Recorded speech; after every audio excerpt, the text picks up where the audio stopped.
Et salut à tous, c'est Adrien Invest. Aujourd'hui, on change un peu de style de vidéo. On est devant mon ordinateur pour que je puisse vous montrer mon DCA de septembre, c'est-à-dire mes investissements mensuels. Je vais vous partager exactement où est-ce que je mets mon argent en actions, ETF, crypto, token, SCPI. L'idée, c'est de vous montrer que même avec des petits montants, on peut se construire une stratégie de patrimoine diversifiée à long terme. Voilà, donc là, on se retrouve sur mon PEA Fortuneo. Donc, pourquoi j'ai choisi Fortuneo? Tout simplement pour l'offre starter qui te permet d'avoir un ordre gratuit de moins de 500 euros par mois. Donc, ce qui veut dire un ordre sans frais de transaction. Donc là, on va aller passer un ordre. Donc moi, j'achète que du MSCI World sur mon PEA, tout simplement parce que c'est le moyen le plus facile, rapide et diversifié d'investir en bourse actuellement sur le PEA. Donc tout simplement, je vais sur cet ETF là. Donc là, la part est à 5 euros. Donc je sais que ça va me faire à peu près une vingtaine de parts pour les 117 euros que j'ai sur mon compte. Donc au niveau du jour, on est bon. La date, on est bon. Moi, je vais vouloir passer un ordre au marché, tout simplement parce que je suis hors DCA, où j'ai pas besoin de mettre d'ordre limite, tout simplement normalement. Paf. Ah, donc là, problème. Ouais, parfois ça fait ça. Donc quand ça fait ça, que ça vous dit que vous dépassez votre couverture autorisée, il faut passer de l'ordre au marché à un ordre limité et vous mettez en fait le prix actuel du token, enfin du token, de l'ETF. Donc là, on était à 5,74,98 €, quelque chose comme ça. Donc ça nous fait ça, on valide et là, l'ordre, il est passé. Ensuite, je confirme. Voilà, et là, par contre, l'ordre est passé. Voilà, donc vous pouvez voir les frais. Donc on peut bien voir qu'il n'y a eu aucun frais lié au service, donc lié à l'achat, zéro frais. Ensuite, il y a les 0,25% liés à l'ETF, donc ça c'est normal, on ne peut pas y échapper. C'est des frais quand même relativement bas. Le plus bas sur PEA en ETF MSCI World, ça doit être le DCAM d'Amundi, il doit être à 0,20. Mais je suis pas trop fan d'Amundi, donc je préfère rester sur celui-là. Donc là, on peut voir que l'ordre est passé. Voilà, donc là maintenant, on se retrouve sur mon CTO Trade Republic. Donc ici, je ne vais pas passer d'ordre en direct, tout simplement parce que sur Trade Republic, j'investis seulement avec mes saving plans, donc mes plans d'épargne réguliers.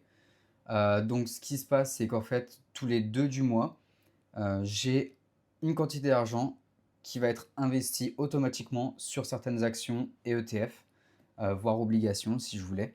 Donc là, tout simplement, j'ai mis Xiaomi, Rolls-Royce, BYD, donc 10 euros sur chaque, et 75 euros sur un MSCI Emerging Asia, tout simplement parce que j'ai une grosse conviction sur l'ensemble de ces valeurs.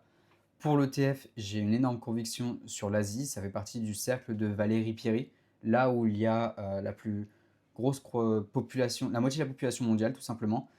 Donc je crois en cette zone, à son potentiel et à sa potentielle croissance dans le futur. Donc maintenant, on se retrouve sur mon deuxième CTO, sur Interactive Broker.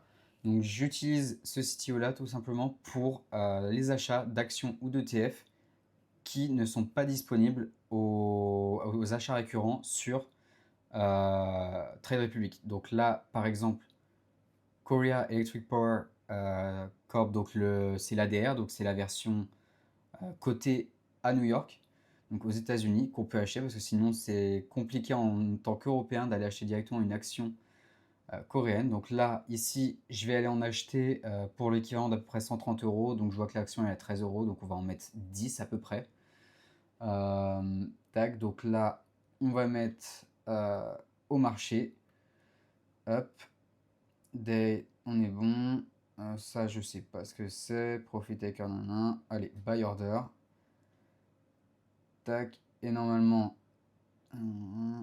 hop, et voilà, mon ordre a bien été placé pour cette entreprise. Donc j'ai choisi cette entreprise tout simplement parce que il me fallait une entreprise dans le secteur de l'énergie. Je voulais taper dans le nucléaire. Et c'est parmi les leaders mondiaux du nucléaire. Et puis c'est en Asie, ce qui me convient. Donc là, on se retrouve sur mon wallet, donc non, sur mon portefeuille Realty. Donc là, on peut voir mes coins que j'ai déjà. Et mon solde donc, de 54,56 USDC. En fait, je me suis déjà envoyé des USDC pour préparer mon achat d'aujourd'hui. Donc là, tout simplement, dans les tokens actuellement disponibles, il y en a aucun qui m'intéresse. Celui-là, j'ai déjà investi dessus, mais c'est un token de dette. Donc c'est juste pour tester en fait, juste pour voir à peu près comment ça se passe. Donc on avait un rendement de 10% et quelques, voilà. En fait, c'est tout simplement, on va prêter de l'argent à quelqu'un et il va nous rendre des intérêts au fur et à mesure et à la fin, in fine, nous rendre le reste. Donc ensuite, tac, tac, tac, il n'y a rien d'intéressant. Si, peut-être cette propriété-là, là, au Texas. J'aime beaucoup le Texas, tout simplement parce que la zone est très, très intéressante. L'État est super intéressant, ne serait-ce que pour sa croissance démographique, sa croissance en termes d'emploi, d'entreprise, le fait qu'ils ont l'électricité la moins chère des USA et la plus propre. Voilà, donc maintenant on est sur le YAM. On peut voir donc que là, j'ai connecté mon compte, mon Realty Wallet, donc qui est sur Agnosis Chain. C'est tout simplement pour pouvoir utiliser les USDC que j'ai sur mon compte Realty pour pouvoir acheter. Donc là, ce qu'on va faire, c'est que je vais aller chercher des propriétés au Texas, tout simplement parce que le Texas, c'est la zone où je veux investir sur Realty maintenant. C'est la zone que je trouve la plus prometteuse sur le long terme. Comme j'ai expliqué avant, toutes les croissances et tout, la croissance démographique, la croissance de l'emploi, ça fait que les maisons vont être recherchées, les locations, on n'aura pas de problème à louer les maisons. Donc ça va être, pour moi, je pense, la zone la plus intéressante aux États-Unis. J'ai déjà investi en plus à Magnolia pour le moment. Donc sur un token, il n'y a qu'une seule maison de toute façon à Magnolia. Parce que le rendement était à peu près correct. Après, le problème, c'est que moi, dans ma stratégie, je cherche que des... Tiens, là, celui-là, très très sympa, 8,29. Je cherche que les tokens à plus de 8% de rendement. Tout simplement, c'est mon choix, c'est ma stratégie. Houston, en plus, ça tombe bien parce que c'est une ville qui m'intéresse. Je m'intéresse beaucoup à Houston, à Dallas aussi. Magnolia, ça va parce que le rendement était plutôt correct. J'étais à plus de 1,30, de 8,30. San Angelo, pareil. Toutes ces villas elles sont intéressantes, mais je pense qu'on va partir sur celui-là à Houston. Tac, donc ici on va mettre une quantité.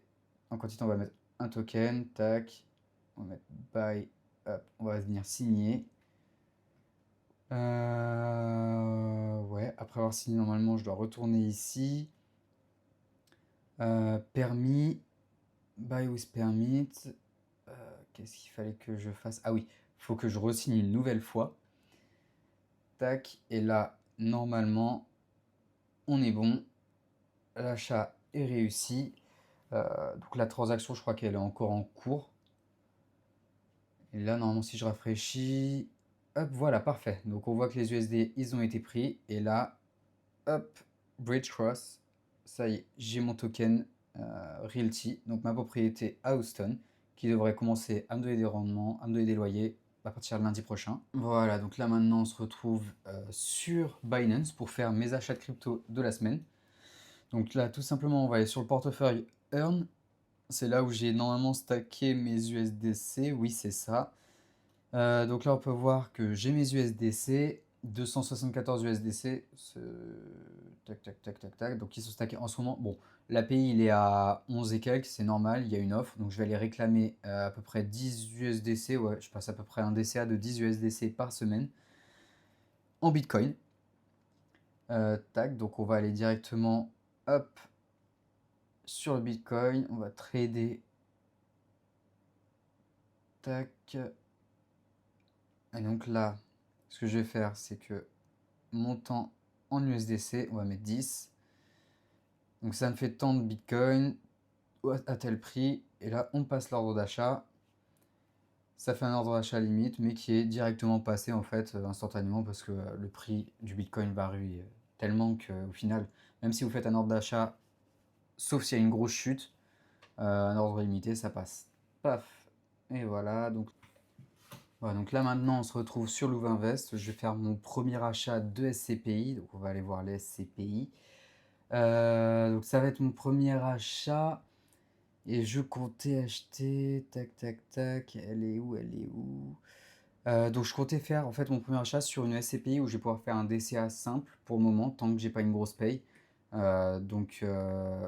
Une SCPI à faible, les parts sont normalement sont pas très chères. Paf, paf, paf, elle est où? Elle est où? Ah voilà, Reason. Donc investir en pleine propriété, 200 parcelles minimum pour pouvoir faire ton premier investissement. Tac, donc on va choisir épargne salaire. J'ai mon RIB.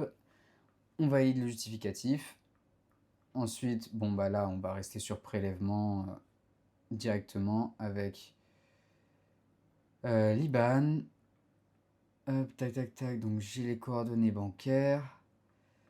Euh, Hop, hop, hop. Est-ce que c'est bon? Oui, c'est bon. Donc je vais cliquer sur finaliser mon investissement.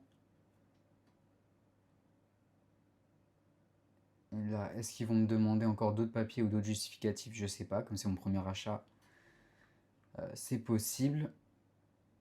Un bulletin de souscription. Tac. On va signer pas mal de choses, je pense, comme sur Realty. Ok, commencer. Donc bulletin de souscription. Hop, là j'ai rien à faire. Si, un truc à signer. Bon, j'ai la flemme de tout lire, très, très concrètement. Là, il faut juste que, tac, je remplisse des informations. On va remplir ça. Donc, hop, quel est mon secteur? Retail. Ensuite, suivant. Ok, il faut que je signe.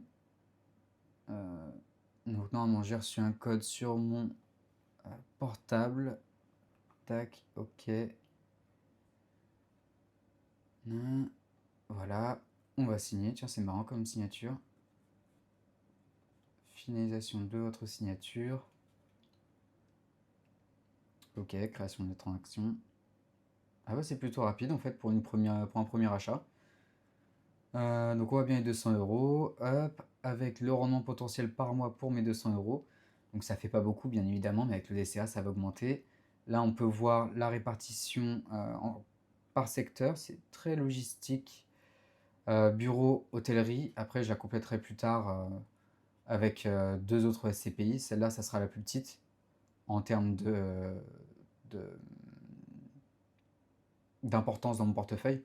Ça représentera à peine 10% de mon portefeuille SCPI. Voilà, donc vous pouvez voir un peu la diversification géographique de cette SCPI. Voilà pour mon DCA du mois de septembre 2025, c'est ça. Que ce soit en action, en ETF, en token realty et en SCPI, et aussi mon DCA de la semaine en crypto. L'idée, c'est pas de devenir riche du jour au lendemain, c'est de se construire une stratégie viable et un patrimoine solide et diversifié à long terme. Et dites-moi en commentaire votre répartition pour votre et dites-moi en commentaire votre DCA, votre répartition, sur quoi vous investissez chaque mois. Et aussi dites-moi si vous voulez que je détaille comment acheter un actif en particulier, comment faire exemple pour acheter des tokens sur le YAM de Realty, comment s'envoyer des USDC directement sur son compte Realty Wallet, etc. Ou bien comment acheter des parts de SCPI, comment sélectionner ces SCPI.